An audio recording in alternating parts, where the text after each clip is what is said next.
Budget 2024 दोस्तों, कौन से सेक्टर, कौन से शेयर आपको खरीदने हैं? अभी अगर आपके पास अपना पोर्टफोलियो अच्छा परफॉर्म कर रहा है, अच्छा रिटर्न दे रहा है, तो क्या उसमें प्रॉफिट बुक करना चाहिए या कुछ और हम खरीद के रख लें जो बजट के बाद एकदम से बाजार में फायदा मिलेगा तो हम वो फायदा उठा सकेंगे? बहुत सारे कंफ्यूजन आपके पास होंगे, उस पर हम लोग बात करने जा रहे हैं दोस्तों। देखिए, पिछले 10 सालों में बजट में किस तरह का पोस्ट बजट सेलिंग आता है वो हमने एक रील में और शॉर्ट में आपको बताया, आपने वो देखा होगा। आप ये आर्टिकल सर्च कर सकते हैं, आपको मनी कंट्रोल प्रो पे मिल जाएगा। अब बजट में हम लोगों ने खास तौर पे जो जो ऑब्जर्वेशन रहा है वो आपके साथ शेयर कर लें। पहले तो अगर आपका कोई भी स्टॉक 20% से ज़्यादा कुछ परफॉर्म कर रहा है तो आपको उसमें हेयर कट करके रख लेना चाहिए दोस्तों, मतलब थोड़ा पार्ट प्रॉफिट बुकिंग कर लेना चाहिए, क्योंकि बजट के बाद कुछ ऐसे सेक्टर्स हैं जिनमें नेगेटिव प्रोविजंस आते हैं तो उनका रेट एकदम से नीचे जाता है। वो बजट के बाद नए सिरे से कुछ ऐसे पॉजिटिव प्रोविजन वाले सेक्टर्स और स्टॉक्स होते हैं जिनमें आप पोजीशन बना सकते हैं। तो यहाँ पे नेगेटिव प्रोविजन किस में हो सकता है, पहले वो बात कर लें। तो जितने भी लग्जरी प्रोडक्ट्स होते हैं जो हाई इनकम ग्रुप्स के लिए को टारगेट किए जाते हैं, उनमें टैक्स बढ़ाने के चांसेस हमेशा बनते हैं। तो आपने देखा था कि जितने लग्जरी रेस्टोरेंट्स थे, आप जाके वहाँ पे अगर खाना खाते हैं तो उस पर आपका सर्विस टैक्स बढ़ा दिया गया था।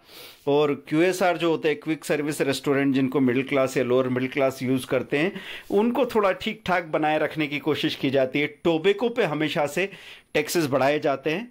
ये बात अलग है कि उसकी कंजम्पशन पे फिर भी कोई खास फर्क नहीं पड़ता। तो गवर्नमेंट को बहुत बड़ा रेवेन्यू मिलता है अल्कोहल और टोबैको के टैक्सेस से। तो ITC पे आप उसका फ़र्क देख सकते हैं, गॉडफ्रे फिलिप पे आप उसका फ़र्क देख सकते हैं दोस्तों, VST पे आप उसका फ़र्क देख सकते हैं।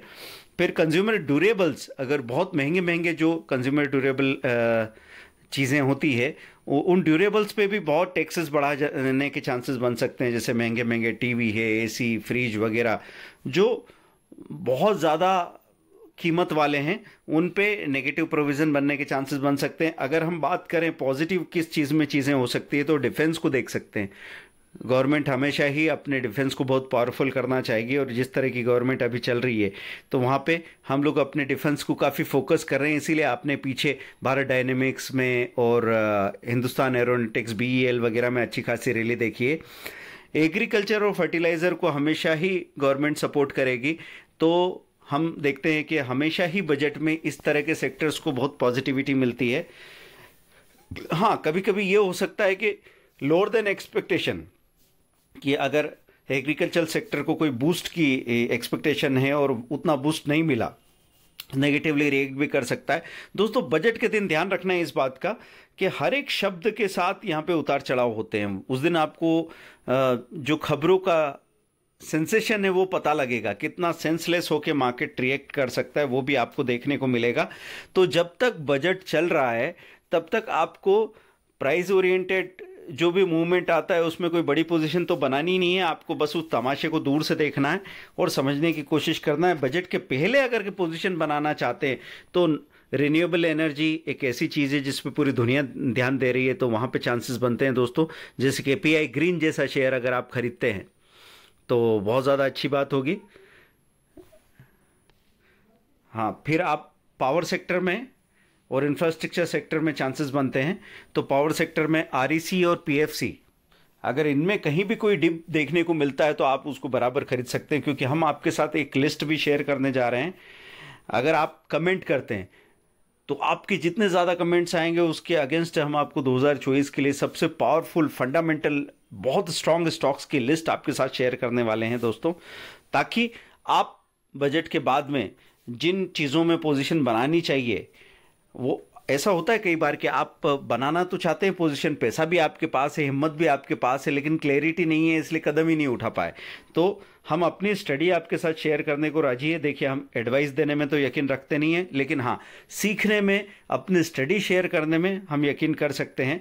इंफ्रास्ट्रक्चर सेक्टर में बहुत सारी चीज़ों पे काम होना है। तो गवर्नमेंट की जितनी भी PSU कंपनीज़ हैं उनके चांसेस बनते हैं कि बहुत अच्छा वो परफॉर्म करे। अभी तो आप PSU बैंक्स को और पब्लिक सेक्टर की फाइनेंशियल कंपनीज को भी बहुत अच्छा परफॉर्म करते हुए देख रहे हैं, तो वहाँ पे भी पॉजिटिव चांसेस बन सकते हैं दोस्तों। तो बजट की तैयारी में क्या करना है आपको, जो भी अच्छा अप्रिशिएट कर रहे हैं स्टॉक्स, उनमें थोड़ा पार्ट प्रॉफिट बुकिंग करके रख लीजिए, थोड़ा कैश आपके हाथ में होना चाहिए। और जिन चीज़ों के लिए अच्छे प्रोविजंस आते हैं उनमें बाजार के सेटल होने के बाद, ऐसा नहीं कह रहा हूं कि बजट में जो जो उतार चढ़ाव आ रहे हैं प्राइस के, उन्हीं के आधार पे आप पूरा दिमाग बना लो, क्योंकि ऐसा भी हो सकता है। कई बार हमने देखा है कि बजट के टाइम अचानक से निफ्टी 200 पॉइंट प्लस हो गई, 1 घंटे बाद 200 पॉइंट माइनस हो गई। जैसे जैसे र्यूमर्स, जो हम गलत मिस इंटरप्रिटेशन हो जाएगा बजट की चीज़ों का, पॉलिसीज़ का, तो एकदम से नेगेटिव हो जाए बाजार, फिर जब समझ में आएगा तो फिर से पॉजिटिव हो जाए, और कौन से हेवी वेट स्टॉक पे कोई नेगेटिव इम्पैक्ट हो जाए तो बाजार में एकदम से गिरावट आ सकती है। ऐसे करके वो जब पूरी तरह सेटल हो जाता है तब स्विंग ट्रेडर को और इन्वेस्टर को एक्शन में आना चाहिए। इस बात का ख्याल रखें। संडे को दोस्तों फ्री वेबिनार रखा है हमने, 30th को, बजट के पहले ही। आपको और भी बहुत सारी चीज़ें जानने को मिलेगी स्विंग ट्रेडिंग में। अगर आप हैं तो आपको घबराने की ज़रूरत ही नहीं है। और फ्यूचर एंड ऑप्शन से अगर आपकी तैयारी नहीं है, रिस्क एपेटाइट ठीक नहीं है, तो आपको मैं फ्यूचर ऑप्शन से दूर रहने की सलाह ही दूंगा। तो बजट की तैयारी ठीक से कर लीजिए। 2024 में हम बहुत बड़ा प्रॉफिट बनाने वाले हैं, मार्केट से बहुत पैसा बनाने वाले हैं। तो सोचने, सीखने, समझने की तैयारी कीजिए। इस वीडियो पे कमेंट ज़रूर कर दीजिएगा। जितने ज़्यादा आपके कमेंट्स होंगे उतना ही ज़्यादा आपको हम अपनी स्टडी शेयर कर पाएंगे, ताकि आप आसानी से, जैसी आपकी कैपेसिटी हो वैसा पैसा लगाएं। लेकिन कहीं पे आप टेंशन न कमाएं, बस पैसा ही कमाते रहें, उसकी तैयारी रहेगी दोस्तों। तो मिलते हैं अगले वीडियो।